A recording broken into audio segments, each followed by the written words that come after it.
रहमानिर्रहीम। शुरू करता हूँ ईश्वर के नाम से जो बड़ा कृपालु है, बड़ा मेहरबान है, निहायत सब पर रहम करने वाला है। आऊज़ु बिल्लाहि मिनश शैतानिर रजीम। बिस्मिल्लाहिर रहमानिर रहीम। अल्हम्दुलिल्लाहि रब्बिल आलमीन अर्रहमानिर रहीम मालिकि यौमिद्दीन इय्याक नअबुदु व इय्याक नस्तईन इहदिनस सिरातल मुस्तकीम सिरातल लज़ीना अनअमता अलैहिम गैरिल मग़दूबि अलैहिम वलद्दाल्लीन।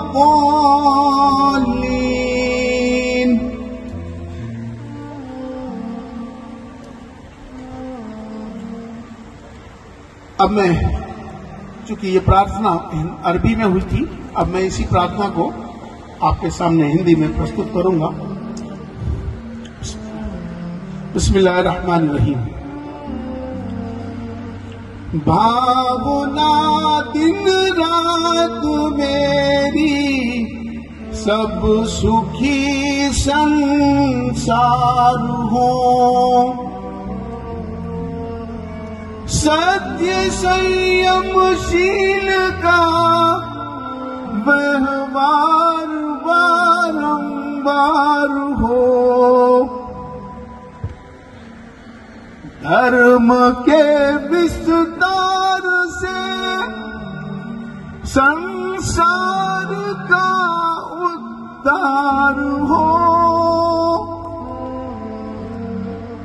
पाप का परित्याग हो और पुण्य का संचार हो, ज्ञान की सद्ज्योति से अज्ञानतम का नाश हो, धर्म के सद आचरण से शांति का आभास हो, शांति सुख प्रत्येक घर में वास हो,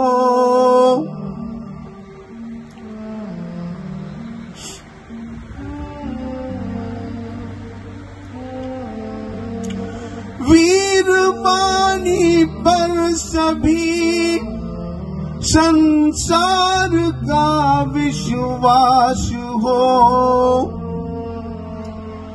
रोग भय और शोक होवे दूर, हे परमात्मा ज्योति से परिपूर्ण होवे सब जगत की आत्मा।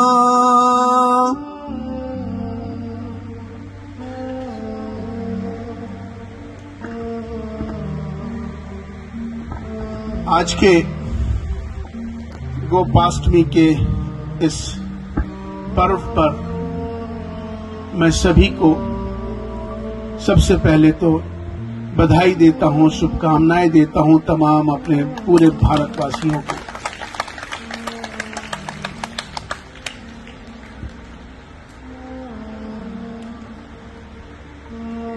ये बहुत ही अच्छी बात है कि आज हम सब यहाँ एक साथ यहाँ इकट्ठे हुए, पंच पर उपस्थित हमारे जितने भी आदरणीय सब लोग बैठे हैं, मेरे सामने बैठे हैं वो भी आदरणीय हैं, मेरी सामने मेरी बहनें बैठी हैं, मेरे बुजुर्ग बैठी हैं, सभी को मैं सलाम पेश करता हूं।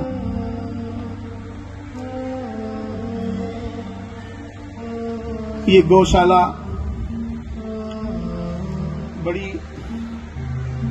बड़ी गौशालाओं में कहलाती है गोपाल गौसदन हरवेली कोई छोटी गौशाला नहीं है, बहुत बड़ी गौशाला है। आज मेरा यहाँ पहली मर्तबा इस जगह आने का मुझे मौका मिला और देखकर मुझे बहुत आनंद हुआ कि सभी लोग किस तरह से आज का ये पर्व किसी हर्षोल्लास के साथ, मोहब्बत के साथ, प्रेम के साथ, आस्था के साथ यहाँ सब मना रहे हैं। ये बहुत अच्छी बात है।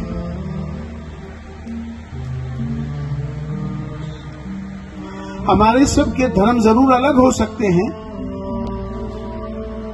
हमारी परंपराएं जरूर अलग हो सकती हैं, हमारी सबकी जातियां जरूर अलग हो सकती हैं, पूजा पद्धति हम सबकी जरूर अलग हो सकती है, लेकिन हमारा जो सबसे बड़ा धर्म है वो इंसान और इंसानियत का है। और हम भारत में रहते हैं तो हम सब भारतीय हैं।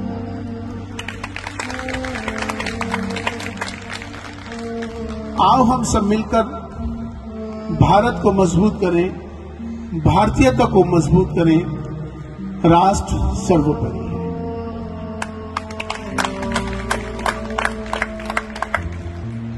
कहने को तो बहुत सारी बातें हैं, बहुत सारे विचार ऐसे मन में थे रास्ते में कि क्या क्या आपके सामने बात रखनी है, लेकिन होता वही है जो ईश्वरीय, जो नियमित है। जैसे होना है वही होना है, वही होगा।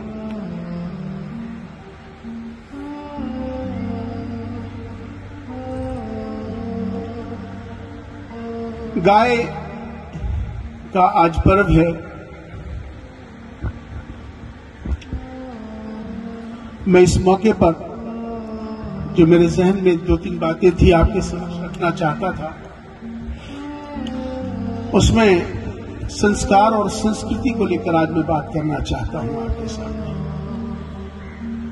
कि जो हमारे भारतीय संस्कार है, जो हमारी संस्कृति है, हम सब उसी से जुड़े रहना चाहिए। मन में एक विचार आया कि पूरे दुनिया में मेरा विश्व में जाना होता है। पूरे विश्व में कोई ऐसी जगहें नहीं बची, थोड़ी बहुत बचे होंगे देश जहां मेरा जाना नहीं हुआ, लेकिन तकरीबन सारे बड़े देशों में जाना हुआ। और वहां जाकर चूंकि अपने घर को और अपने देश की अहमियत तभी होती है जब हम दूसरी जगह जाते हैं, तभी पता चलता है। आज हमारा जो देश जिस तरह से पूरे विश्व में जिस ऊंचाइयों पर जा रहा है, वैसे तो ये हमेशा से ऊंचाइयों पर रहा है हमारा देश। और हमारा देश जिस तरह से आध्यात्मिक, हमारा जो भारत देश है वो आध्यात्मिक विश्व गुरु था, है और हमेशा रहेगा। तो कुछ ऐसी चीजें हैं, देखिए योग का धर्म से कोई संबंध नहीं है। मतलब अगर आप तुम कहोगे कि भाई वो हिंदू ही कर सकता है और उसे मुसलमान भी नहीं करेगा, मैं नहीं मानता इस बात को। भाई योग तो एक सबके लिए है। तो अब हुआ ये कि सब चीजें तो वहां चल रही है, लेकिन यहां का भी इस पे चर्चा हो जानी चाहिए। ऐसा मेरे सामने आता है विचार कि एक यहाँ पर एक पर्व मनाने लग गए। अब जो फरवरी में आने वाला है उसका नाम है वैलेंटाइन डे। बड़े जोर शोर से मनाने लग गए वैलेंटाइन डे। अरे भाई ये हमारी संस्कृति थोड़ी है जिसे तुमने इतने पूरे भारतवर्ष में बड़े जोर शोर से मना रहे। ये हमारा नहीं है। हमारी संस्कृति तो वो ले रहे हैं, हम उनकी संस्कृति ले रहे बैठे यहाँ पर। और फिर इसी तरह से एक आता है फादर्स डे। अरे ये हमारे यहाँ की संस्कृति, फादर तो हमारे साथ 24 घंटे है भैया। हम तो पिताजी की सेवा रोज कर रहे हैं, हम अपने पिताजी की रोज मिल रहे हैं। हमें ये तो तुम्हारा कॉन्सेप्ट है। तुम तो चूंकि ना तुम्हारे यहाँ कोई परिवार का कल्चर है, ना तुम्हारे यहाँ भाई बहन का, दादा दादी का, नाना नानी का, कोई तुम्हारे यहाँ कल्चर नहीं है। तुम तो एक बार साल में अपने पिताजी को याद करते हो, मिलते हो, तो इसलिए फादर्स डे हो गया। भैया हम तो रोज फादर्स डे मनाते हैं अपना। इसी तरह से एक चला है मदर्स डे। भाई ठीक है, उनकी माता क्या होता है, साल में एक बार मिलती है तो मदर्स डे मना रहे। अरे हमारे यहाँ तो माता की साथ में सेवा कर रहे हैं भैया। हमारे यहाँ तो रोज माता की सेवा हो रही है, मदर्स डे रोज मन रहा है जी, क्योंकि हमारी संस्कृति है वो। लेकिन हमने सारी संस्कृति छोड़ रहे हैं, उनकी अपनाने की भरपूर कोशिश कर रहे हैं। और इमाम साहब अगर ये कह रहे हैं कि वैलेंटाइन डे का विरोध करो, तो इमाम साहब सबसे खराब आदमी हो रहे हैं। अगर इमाम साहब कह रहे हैं ये फादर्स डे नहीं मनाया जाएगा, अरे भाई ये तो बहुत जाहिल आदमी है, पढ़े लिखे नहीं है आज के, ये तो पुराने आदमी हो गए, इनको क्या पता। अपने नए बच्चे हमसे ये कह रहे हैं कि जी आपको क्या पता, अच्छा भाई तुम्हें ही पता है। तो कहने का तात्पर्य यह है कि फिर ये सारे डे मनाने का सिलसिला चल रहा है। और फिर उसके साथ एक कल अभी मैं भोपाल से था, रात में ही आया, तो वहां पर जिस होटल में ठहरा था वहां एक कार्यक्रम चल रहा था। मैंने जरा देखे क्या कार्यक्रम है, पता चला हैलोवीन एक कार्यक्रम मनाया जाता है। उस हैलोवीन के लिए पूरा पर्व मनाया गया। मैंने जाके देखा, अरे मैंने कहा भाई ये हैलोवीन होता क्या है? कहने की ये भूत प्रेत जो होते हैं उनको राजी करने के लिए पूरे विश्व में अमेरिका से शुरू हुआ, ये मनाया जा रहा है। अरे भैया तुम क्यों मना रहे हो भाई? अरे अमेरिका में भूत प्रेत होंगे, वो मनाए, उसको शांत करे। हमारे यहाँ तो शांति भेज ही है भैया, तुम क्यों भूत प्रेत ला रहे हमारे? तो नए नए रिवाज, नई नई चीजें ऐसी चल रही है। पिज्जा चल रहा है, अब बड़े बच्चों को बड़ा आजकल पिज्जा पसंद है। मतलब अपनी जो रोटी है बढ़िया बनी हुई है गेहूं की, और तो उसमें सारी और मिला के, मतलब जौ की और चने की, वो रोटी पसंद नहीं है। वो जो पिज्जा पसंद है वहां से आ रहा है, कहां से? इटली से आ रहा है जी।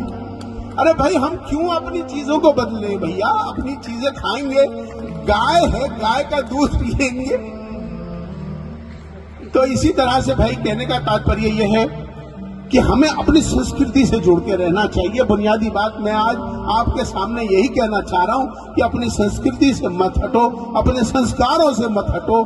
आज मुझे जो खुशी हो रही है देख के कि आज गोपाष्टमी पे यहाँ सब कोई यहाँ पर जश्न मनाने थोड़ी आ रहे हैं, यहाँ एक आस्था का विषय है। अब गोपाष्टमी है, सब लोग आ रहे हैं, बहुत अच्छी बात है।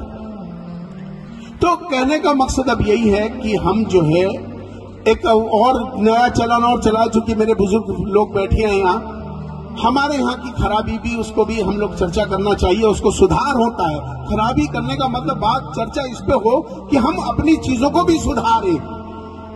हमारे यहाँ एक वृद्धाश्रम का भी बड़ा सिलसिला चल पड़ा है। वृद्धाश्रम खोल रहे हैं भैया, बड़े फक्र से कर रहे हैं कि ये भैया वृद्धाश्रम, चल भैया वृद्धाश्रम खोलना चाहिए। जिसके ठीक है, जिसका कोई नहीं है उसके लिए तो चलो ठीक है। अरे जिसके तो बच्चे हैं, मौजूद है, बहू सेवा करने के लिए है, बेटा सेवा करने के लिए है, बेटियां सेवा करने के लिए हैं, तो भैया ये अपने माता पिता को तुम वृद्धाश्रम क्यों भेज रहे हो भाई? हरिद्वार से पहले जा रहा था तो एक बड़े धनवान व्यक्ति हैं, उन्होंने कहा जी मेरा बड़ा वृद्धाश्रम है इमाम साहब, बड़े आपके चरण पड़ेंगे, बड़ा अच्छा लगेगा। मैंने कहा अच्छा भाई तेरा वृद्धाश्रम भी देख लेते हम। बड़े धनी व्यक्ति थे, चले गए हम। अब वहां जाके वृद्धाश्रम में जाके देखा हमने कि बड़ी हमारी माताएं बहनें वहां थी। तो हमने उनसे, एक बुजुर्ग माता से पूछा कि तुम यहाँ कब से हो और कैसे कैसे यहाँ आई हो? तो वो कहने लगी बेटा क्या बताऊं, दिल्ली में मेरा 2 बेटे हैं, एक आईपीएस अफसर है और एक आईएएस अफसर है, दोनों बच्चे हैं और मैं वृद्धाश्रम में हूं। और मुझे 3 साल हो गए, लेकिन मेरे बच्चे ख्याल पूरा रखते हैं, पैसे टाइम पे यहाँ पहुंचा देते हैं और मेरा मन इतना रोता है, मुझे पैसे नहीं चाहिए इमाम साहब, मेरे लिए आप दुआ कर दो, मुझे मेरे बच्चे चाहिए, पोता पोती चाहिए, मुझे नहीं चाहिए कुछ भी। मुझे आज 6 महीने हो गए, अपनी पोती को देखे, पोते को देखे, और वो रोने लगी। उसके रोने को मैं आज तक सच कह रहा हूं, तेरा दिल भराया, मुझे रोना आ गया उसकी इस बात पर।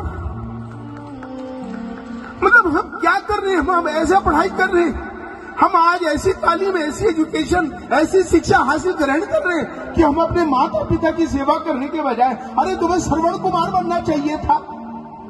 तुम अपने माता पिता को छोड़ के आ रहे वृद्धाश्रमों में, अपने माता पिता की सेवा। अरे तुम गौ सेवा कर रहे करो, तुम गुरु की सेवा कर रहे करो, खूब करो। बहुत सारे ऐसे लोग हैं अपने गुरुओं की सेवा में लगे, मगर माता पिता कहाँ हैं उन्हें कुछ ये नहीं पता। भैया अपनी माता और पिता से बड़ा कोई धर्म नहीं है। इसकी सेवा करोगे तुम्हें सब कुछ मिल जाएगा। अगर तुमने इनकी सेवा छोड़कर दूसरी सेवा में लगोगे तो वो तुम्हारे लिए सेवा काम नहीं आएगी, ये मैं तुम्हें कह रहा हूं। तो ये वृद्ध आश्रम वाला कंसेप्ट ये हमारे भारत का नहीं है भैया, इसको भी हमें इसका विरोध करना है। भैया माता पिता अपने अपने अपने बच्चे भैया उसको संभालेंगे, वही उसकी सेवा करेंगे और वही सबसे बड़ी पूजा है वो। तो हमारे यहाँ ये बड़ी सब चीजें ऐसी बदलती जा रही हैं। अगर हमने इन चीजों को बचाया नहीं अपनी संस्कृति को, तो आने वाले समय में मुझे लगता है कि हम वेस्टर्नाइज हो जाएंगे और ये सारे हमारी संस्कृति को लेकर उड़ जाएंगे वहीं पर, और ये तो सब करेंगे अपने माता पिता की सेवा और हम वृद्धाश्रमों में भेज देंगे, हम यही के चक्कर में आ जाएंगे। तो बदलाव लाने की जरूरत है और आज ये बदलाव तभी लाएंगे कि हम सबको मिलकर काम करना होगा। दूसरी बात अब आपके सामने एक ये भी कहना चाह रहा हूं, चूंकि गाय का विषय है, आज गौ अष्टमी की उसकी पर्व है। देखो भाई, गौ सेवा करनी चाहिए, बहुत अच्छी बात है। पहले तो ये सब लाला जी, पहले तो बहुत पुरानी बात कर रहा हूं कि जब पहली रोटी जो बनती थी तो वो गाय के लिए नाम पे होती थी। अब पता नहीं कितना है, क्योंकि अब कहां ये सब चीजें चल रही है मुझे तो पता नहीं, लेकिन पहले का ये रिवाज थे कि पहली रोटी हमेशा एक गाय के नाम की पहली बनती थी, निकल जाती थी। अभी पता नहीं कितनी चल रही है, बरकरार है नहीं है, अपने को नहीं मालूम, लेकिन इस पर कार्य होना चाहिए। दूसरी बात यह है कि गाय जो है, एक तो जब हम गौशाला में हैं तो उसकी हम ध्यान रखते हैं, बहुत अच्छी बात है, लेकिन गाय तो चाहे गौशाला में हो चाहे वो सड़क पर हो, तो हमें दोनों तरफ उसका सम्मान और ख्याल रखना पड़ेगा। बहुत कूड़ा घरों पे जाके देखते हैं आप लोग, कूड़ा घरों में जब गाय वहां जाती है ना, मैं सच कह रहा हूं, और बात ये नहीं है कूड़ा घर पे जा रही है, बात ये हो रही है कि वो जो है ना पन्नियों के अंदर जो गंदा होता है वो पन्नी खा लेती है, और वो प्लास्टिक होती है और उसको खाने में ना उसके अंदर चला जाता है। मैं आपको यकीन बस से कह रहा हूँ, सच कह रहा हूँ कि वो अंदर जाके उसकी आंतों में जाके वो पन्नी फंस जाती है और वो तड़प तड़प के मर जाती है। वो भी बहुत बड़ा दुख की बात है। आप इसका भी ख्याल करेंगे कि ये जो सड़कों पर कहीं पर भी तुम्हें दिखे, भैया इसको कोशिश करके हर व्यक्ति, मैं भी करूं आप भी करो, खाली आपकी जिम्मेदारी है, आपका दायित्व है, ये नहीं, ये मेरा भी दायित्व है, इस सब का दायित्व है कि ये सड़कों पे नहीं होना चाहिए। इसको कोशिश करके हम लोग कोशिश करें कि उन गायों को कि भैया ठीक है तुमसे नहीं पल रही तो भैया चलो गौशाला या हरवेरी, क्या ना, हरेवली, भैया हरेवली भैया वहां छोड़ दो, वहां पर बहुत अच्छे हमारे दानी लोग हैं, यहाँ सारे लोग जो है अच्छे परमार्थ लोग के लोग हैं, ये लोग सेवा कर लेंगे, भैया यहाँ छोड़ दो। लेकिन इस सड़कों पे हमें नहीं चाहिए, इसका हमें खास प्रबंध करना पड़ेगा। और दूसरी बात यह है कि गाय का के विषय में चूंकि बात आ रही है, एक मंदिर में गया मैं, पुजारी जी थे, तो मंदिर में बड़ी हैरानी की बात थी मेरे लिए, आपके सामने समझ इसलिए रख रहा हूं कि क्योंकि इससे चेतना आती है। मैंने कहा पंडित जी आपकी गाय तो ये देसी वाली गाय तो नहीं है, ये तो जर्सी गाय है। जर्सी समझते हो, जर्सी गाय। अच्छा, पंडित जी ने उसके लिए पंखा भी लगा रखा था, बहुत ठंडा, कि भैया ये तो जर्सी गाय है, मामसा भी बाहर की है, इसको तो सेवा भी करनी पड़ती है, इसको हवा भी देनी पड़ती है। अरे भाई, जो गाय है ना, जो असल, वो जो ब्रिज की गाय है, क्या नाम है उस गाय का बताओ? साहिवाल। और नाम बताओ? राठी। और नाम बताओ? अधी। हाँ, गिर की गाय है। हाँ, अब सब चीजें बदल रही है। बहरहाल कहने का तात्पर्य यही है कि जो देसी गाय है, जो असल गाय है ब्रिज की, उसी की सेवा करो भाई। वो जो सेवा है वो भी उसकी भी करनी चाहिए, लेकिन वो एक जर्सी गाय है। जर्सी गाय में और देसी गाय में बड़ा अंतर है, इसका हमें ख्याल करना है। और दूसरी बात यह है कि जैसा कि मैंने आपको पहले भी बताया था कि हमारे प्रॉफेट मोहम्मद सल्लल्लाहु अलैहि वसल्लम, पीस बी अपॉन हिम, उन्होंने फरमाया एक ज़ईफ हदीस में कि गाय का जो दूध है वो शिफा है, गाय का घी दवा है, और गाय का मीट बीमारी है। तो भाई जब हमें ये कह दिया गया कि वो शिफा है और दवा है, तो इससे बड़ी और क्या बात हम सबके लिए हो सकती है कि हम अपने देसी गाय का घी और दूध इसका इस्तेमाल करें और अपने सब मिलकर स्वस्थ रहें। मकसद तो यही है कि जब उसमें गाय का दूध पीने वाला जो बच्चा होता है वो हमेशा से आध्यात्मिक होगा। अगर आप देखेंगे, अगर आप अपने मदर डेयरी के दूध के बजाय अगर अपने बच्चों को तुम जो है गाय का दूध पिलाना शुरू कर दो और अच्छे से तकरीबन 6-7 साल तक भी पिलाओगे तो उसके अंदर वही गुण आने लग जाते हैं। तो उसका लाभ हम सबको लेना चाहिए। और अपनी बात को ज्यादा लंबा नहीं कह के अपनी बात को यहीं खत्म करूंगा, और इस उम्मीद के साथ कि ये हमारी जो गौशाला है ये और बड़े पैमाने पे काम करेगी, और इसको देखकर और भी बहुत सारी गौशाला ऐसी खुलें। हमें इससे सीखना भी चाहिए और बहुत सारी गौशालाएं खुलें, जिससे ये खाली हमारे भाई साहब ही सेवा करेंगे और आप ही सब सेवा करेंगे, ऐसा नहीं होना चाहिए। सबको सेवा करनी है और हमारा देश आगे बढ़े, हमारा देश तरक्की करे, हमारे देश में रहने वालों में खुशहाली हो, हमारे देश में आपस में सब में मोहब्बत हो, और हमारा देश विश्व गुरु था, है और हमेशा रहे।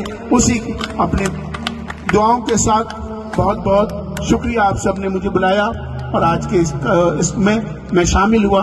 मैं आप सबका आभारी हूं। बहुत बहुत धन्यवाद। धन्यवाद डॉक्टर साहब, आपका बहुत ओजस